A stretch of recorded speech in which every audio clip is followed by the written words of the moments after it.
Hello aspirant. Indian polity की जो ये आर्टिकल्स सीरीज़ है, तो सभी आर्टिकल्स आज कंप्लीट हो जाएंगे क्योंकि पिछली वीडियोस में हम आर्टिकल 343 तक हम कंप्लीट कर चुके हैं। तो जो ये रिमेनिंग 343 से 395 तक है, ये आज हम कंप्लीट करेंगे। इन आर्टिकल्स की सीरीज़ में कुछ भी नहीं छोड़ा है, मैंने सभी आर्टिकल्स को आप तक पहुंचाया है। तो अगर जिसने भी ये वीडियो नहीं देखी है तो ये वीडियो सीक्वेंस में ज़रूर देखें। बाकी जो वीडियोज़ है मैंने एमसीक्यू सीरीज़ भी चलाई हुई है। सब मॉडर्न इंडियन हिस्ट्री और इंडियन पॉलिटी और अदर सब्जेक्ट्स की प्लेलिस्ट मैंने अलग अलग सब्जेक्ट वाइज बनाई है, वो भी आप जाकर देखें। सब्सक्राइब करें मेरे इस चैनल को, न्यू व्यूवर्स। और चलते हैं आज के इस टॉपिक की ओर। तो जो ये आर्टिकल 343 टू 395, ठीक, इसमें क्या है? जो आर्टिकल 343 है, ये जो है आपके ऑफिशियल लैंग्वेज से डील करता है। कौन सी official language? Union and state के बारे में। ये हल थोड़े थोड़े दो दो चार चार जो आर्टिकल्स है, ये अलग से मैंने बाइफरकेट किए हैं। जैसे कि यूनियन स्टेट की लैंग्वेज के लिए आर्टिकल 343 जो है वो यूनियन के बारे में बताता है, उसकी लैंग्वेज के बारे में कि official language of the union. Article 343 important article है ये, ठीक। Article 344 commission and committee on official language, यानी कि राजभाषा आयोग एवं संसदीय समिति। तो इसमें जो आपने याद रखना है आर्टिकल 343 को, राइट। फिर है आपका रीजनल लैंग्वेज के बारे में। रीजनल लैंग्वेज आपके 345 ऑफिशियल लैंग्वेज ऑफ स्टेट, यानी राज्य की राजभाषा। Next article 346 official language for communication between states, राज्यों के बीच आपस में कम्युनिकेशन की लैंग्वेज क्या होनी चाहिए। मानो किसी स्टेट ने दूसरे स्टेट को जो है कोई लेटर लिखना है, तो वो क्या है, वो प्रिस्क्राइब्ड है कि वो इस लैंग्वेज में लिखेगा, राइट। फिर है article 347 special provision relating to language spoken by section of the population, जनसंख्या के किसी वर्ग द्वारा बोली जाने वाली भाषा के संबंध में। Next, language of the supreme court और high court. Article 345 language of the supreme court, high courts and legislative text के बारे में दिया गया है। मैं इसलिए अभी ये स्पीड अप कर रहा हूँ क्योंकि आर्टिकल 349 तक पिछली वीडियो में करवा चुका हूँ। तो article 349 deals special procedure for language related laws, यानी भाषा संबंधी जो लॉ है उसके लिए स्पेशल प्रोसीजर क्या है। Next, article 350 language to be used in representations for redress of grievance. अगर आप इस वीडियो को देखेंगे तो उसमें मैंने जो लिखा होगा वो लिखा होगा आर्टिकल 350 टू 395, जबकि मैंने करवाया 343 से आगे है। तो वो इसलिए 350 इसलिए लिखा है कि 350 से 395 के जो आर्टिकल है वही बचते हैं, बाकी पिछली वीडियो में करवा चुका हूँ, ठीक। ये दो चार आर्टिकल में जस्ट रिवीजन के लिए यहाँ पर इंक्लूड किया है, ताकि एक सीक्वेंस बना रहे कि अभी हम जो लैंग्वेज के बारे में पढ़ रहे हैं, कहाँ से, आर्टिकल 343 टू 351, ये जो है लैंग्वेज से जुड़ा हुआ आर्टिकल्स है। आर्टिकल 350 हो गया। Article 350 language to be used in representation for redress of grievances, यानी कि शिकायतों के निवारण हेतु अभ्यावेदन में प्रयुक्त की जाने वाली भाषा। तो क्या है कि उनको रिड्रेस करना है, उनका निवारण करने के लिए जो लैंग्वेज यूज़ की जाती है वो 350 में है। Article 351 directive for development of Hindi language, यानी कि हिंदी लैंग्वेज का विकास करना है, तो उसके बारे में जो डायरेक्शन दी गई है वो है आर्टिकल 351।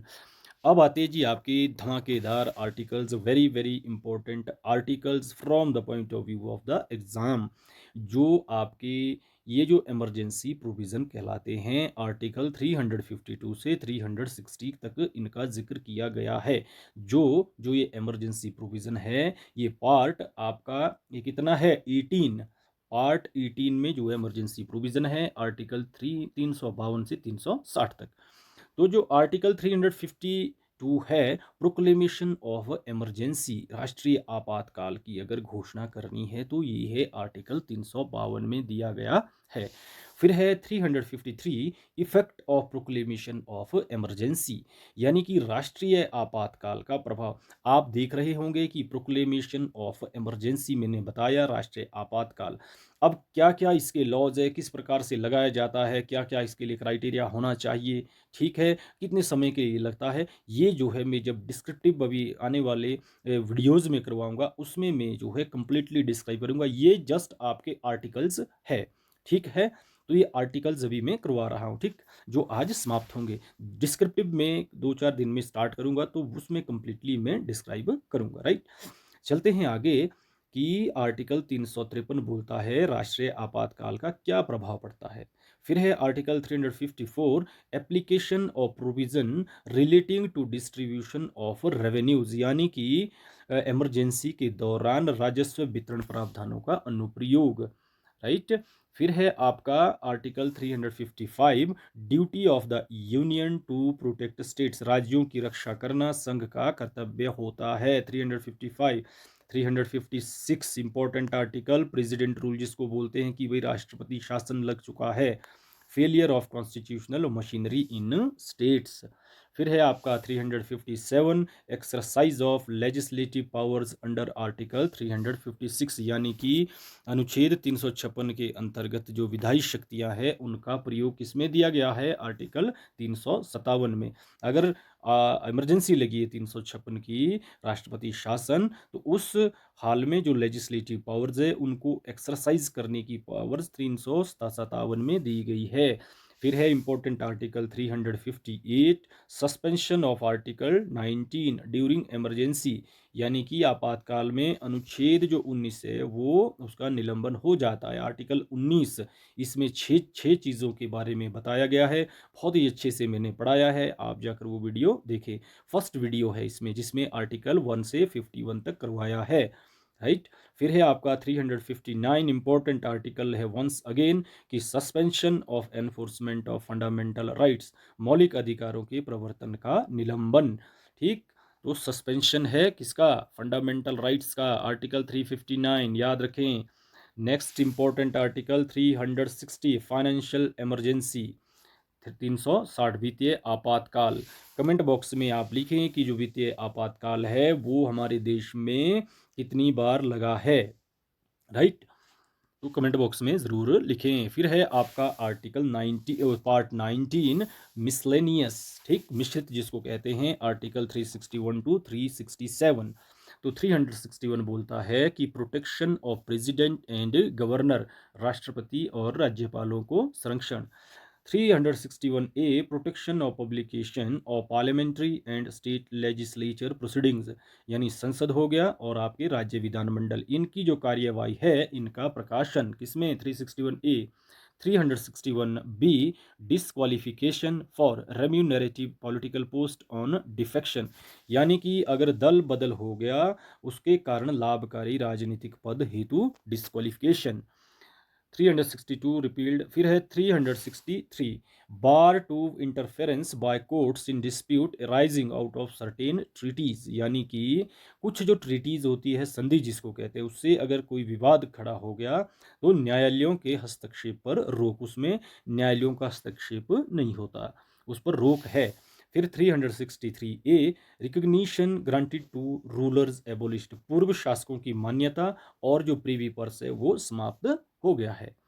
फिर है 364, special provision relating to major ports and, आपने थोड़ा, मेरी आपसे गुजारिश रहेगी कि बने रहें इन वीडियोस में, क्योंकि इनके इसके बाद जो वीडियोस में लेकर आऊँगा वो, जिससे ये भी क्वेश्चन आप देख रहे हैं, आर्टिकल आप देख रहे हैं कि प्रीवी पर्स, अब आप सोचेंगे कि ये है क्या है। ये जो है आपको मैं बताऊंगा जब अमेंडमेंट एक्ट्स अभी मैं पढ़ाऊंगा, मेरे ख्याल से मे भी कल आएगी वो वीडियो, तो उसमें मैं इसके बारे में बताऊंगा कि जो ये प्रीवी पर्स है क्या था और ये कब समाप्त हुआ, किस अमेंडमेंट एक्ट से समाप्त किया, राइट, और था क्या ये, है ना।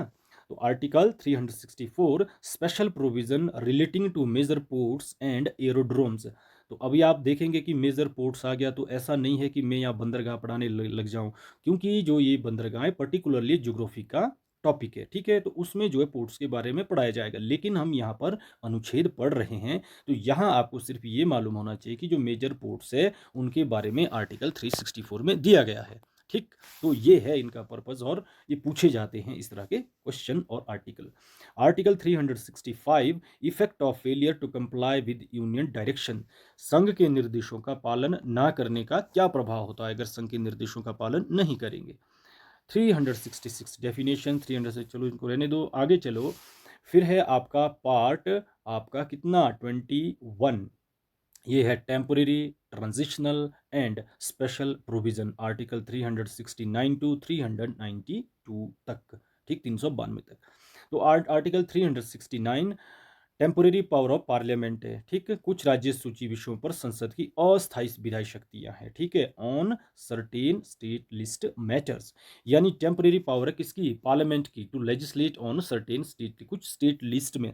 तो जो स्टेट लिस्ट है, कॉन्करेंट लिस्ट है, यूनियन लिस्ट है, ठीक है, ये स्टेट लिस्ट के बारे में है कि वही किस किस पर जो है पार्लियामेंट कानून बना सकती है। Article 369, 370 important article, temporary provision था ये, with respect to state of Jammu and Kashmir, now largely inoperative after 2019 changes.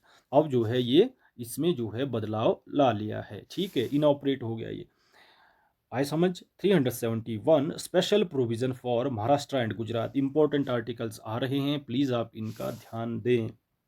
किसका? आर्टिकल 371 और इसके साथ ABCD जो जुड़ा हुआ है। तो चलते हैं कि आपने 371 में रखना है, ये स्पेशल प्रोविजन तो सब में होगा, तो आपने याद रखना है 371 महाराष्ट्र गुजरात 371।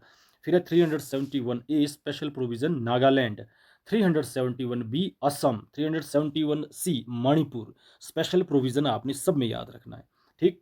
फिर है आपका 371D आंध्र प्रदेश। फिर आपका 371E, ये आंध्र प्रदेश से संबंधित लेकिन सेंट्रल यूनिवर्सिटी आपने याद रखना है इसमें।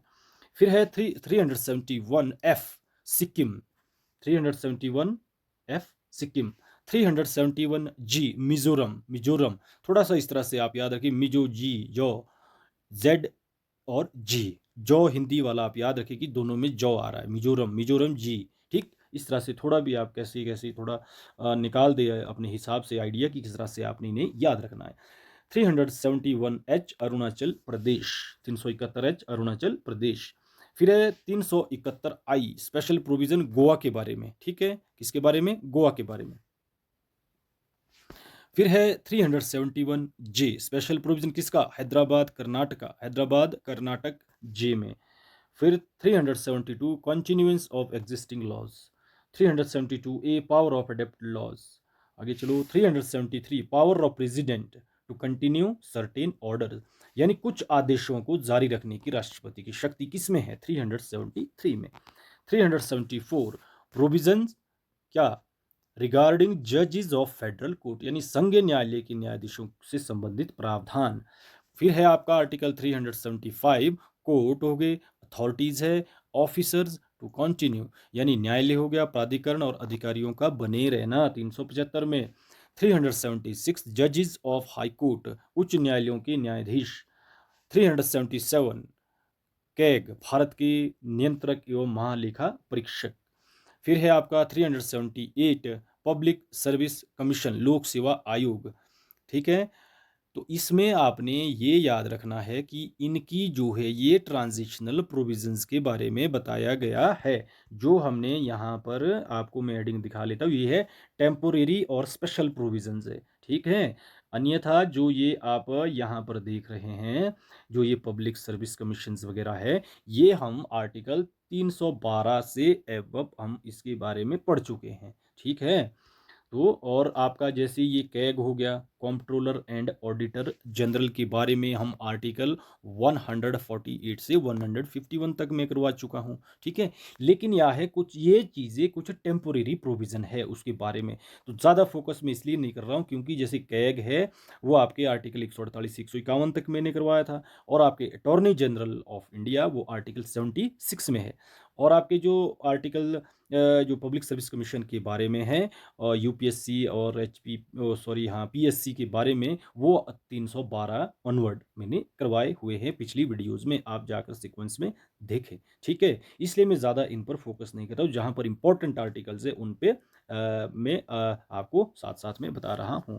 कुछ समय के पश्चात आप कमेंट बॉक्स में लिखिए कि कभी आपका एग्ज़ाम आने वाले नज़दीक है कोई एग्ज़ाम, तो उस समय में जो है जो इम्पोर्टेंट जो आर्टिकल्स है फिर भी इनमें से मैं स्क्रूटनाइज करके बेहतरीन एक ही वीडियो ले आऊँगा, एक ही वीडियो लेकर आऊँगा इनमें से छाँट करके जो बहुत ही इम्पोर्टेंट आर्टिकल्स होंगे एग्ज़ाम पॉइंट ऑफ व्यू से, वो आप कमेंट बॉक्स में ज़रूर बताएं कि फ़लाँ एग्ज़ाम जो है हमारा आने वाला है इतने दिनों के अंदर, ताकि आपको कहीं इधर-उधर ना भटकना पड़े और बेहतरीन वीडियो आप तक मैं पहुँचा दूँ, राइट?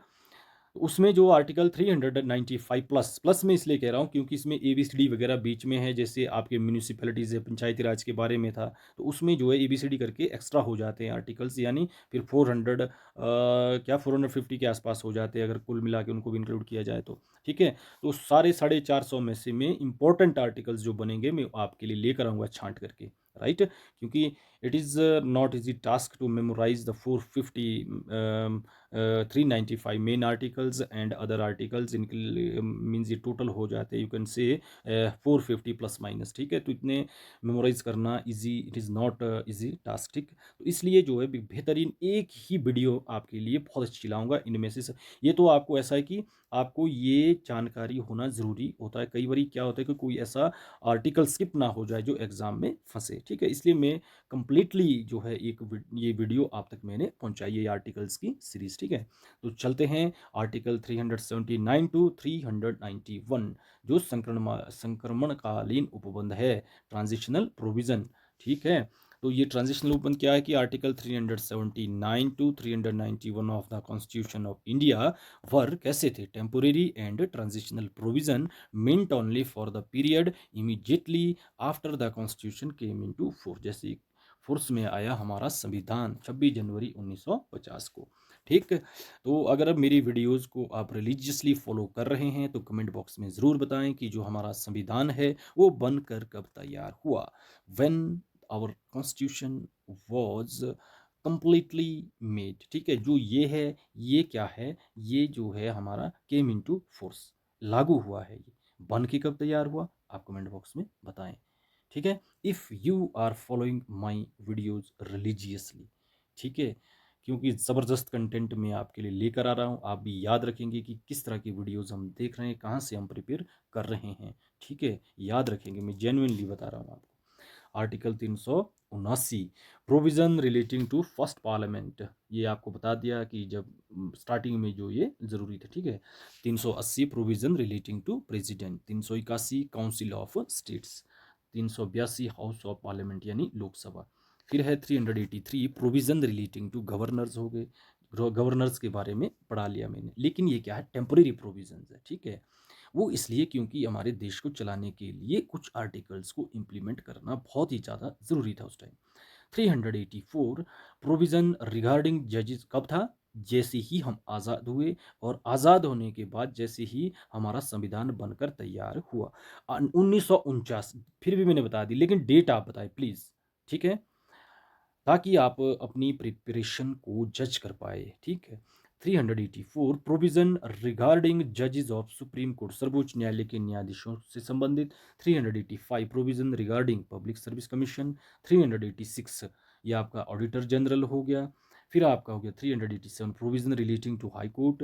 388 ये ट्रांजिशनल है, आपने याद रखना है, टेम्पोरेरी एंड ट्रांजिशनल है, ठीक। 388 filling of certain temporary vacancy. 389 transitional provision regarding legislative procedure, ये आपने याद रखना कि 379 वस्तु 369 से ऑनवर्ड 395 ये टेम्पोरेरी ट्रांजिशनल ये क्या नाम आर्टिकल्स है। लेकिन जो 379 की बात की है ये इसलिए टेम्पोरेरी ट्रांजिशनल है कि इनकी जो है उस वक्त रिक्वायरमेंट थी। ठीक है। 390 मनी रिसीव्ड और raised before commencement of the constitution, यानी कि संविधान लागू होने से पहले जो प्राप्त या उधार ली गई धनराशि थी उसके बारे में। 391 transitional provision relating to certain financial matters. ठीक है। फिर है आपका 392 power of the president to remove difficulties, कठिनाइयों को दूर कैसे किया जाए। फिर आपका भाग 22 आर्ट पार्ट पार्ट 22। ठीक। तो जो भाग है, शेड्यूल है, अमेंडमेंट्स है, ये वीडियोस भी आप तक पहुंचने वाली है। ठीक है, निश्चिंत रहे, आप बहुत जल्द आप तक पहुंचा दूंगा। Short title commencement authoritative text in Hindi and जो रिपील हुआ है, तो आर्टिकल 393 से 395, 393 शॉर्ट टाइटल, 394 कमेंसमेंट यानी प्रारंभ, 394 जैसे यहाँ पर आर्टिकल 393 है ये आपने याद रखना है शॉर्ट टाइटल 393 में। फिर 394 कमेंसमेंट, और इम्पोर्टेंट आर्टिकल आपने एक याद रखना है article 394 A authoritative text in the Hindi language, authoritative text. ठीक है, ये आपने याद रखना है। इसमें एक 393 और एक 394 ए, राइट, और 395 रिपील्ड हो गया। ठीक है, तो ये मैंने इसलिए जो है स्माइलिंग वो आपके लिए रखा है कि हैप्पी एंडिंग होगी आर्टिकल सीरीज की। तो जो यहाँ तक पहुँचा, I am very much thankful to that aspirant.